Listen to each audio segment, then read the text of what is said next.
government will cease to function without its much-needed lifeblood, funds from taxpayers' money. That is why the lower house is working hard and is poised to approve the 2025 national budget. Isaiah Mirafuentes filed this report. Approval of 6.352 trillion peso budget for next year scheduled for final reading on Wednesday. This comes after 2 weeks of plenary debates in the House regarding the budget. According to House Speaker Martin Romualdez, the early approval by Congress will allow the Senate enough time to review the national budget for the coming year. Meanwhile, Congress is set to recess next weekend.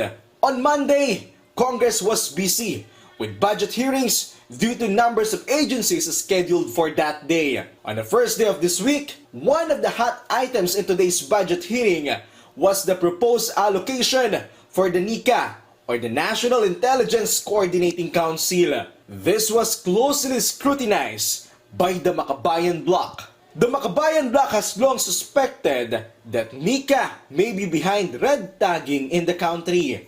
During the presentation by Representative Ton Atcharon, one of the sponsors of NICA's budget was immediately bombarded with questions from two members of Makabayan Bloc, Gabriela Representative Arlene Brosas and Kabataan Party List Raul Manuel. Brosas questioned whether the NTF-LCAC funding was being used to address red tagging issues, citing reports of students still being red tagged.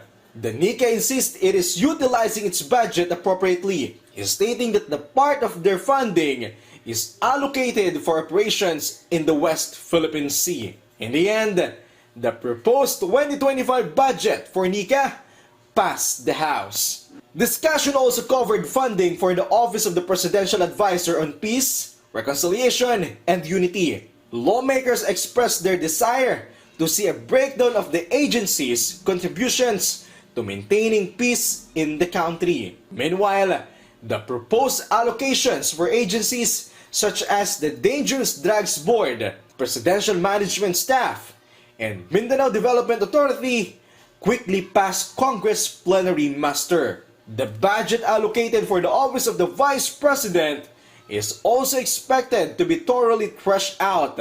Prior to this, the OVP stated that they have submitted all the necessary requirements to Congress, and the decision regarding the budget for the Office of the Second in Command is now in the House of the Representatives. Isaiah Mirafuentes from the National TV for a new and better Philippines.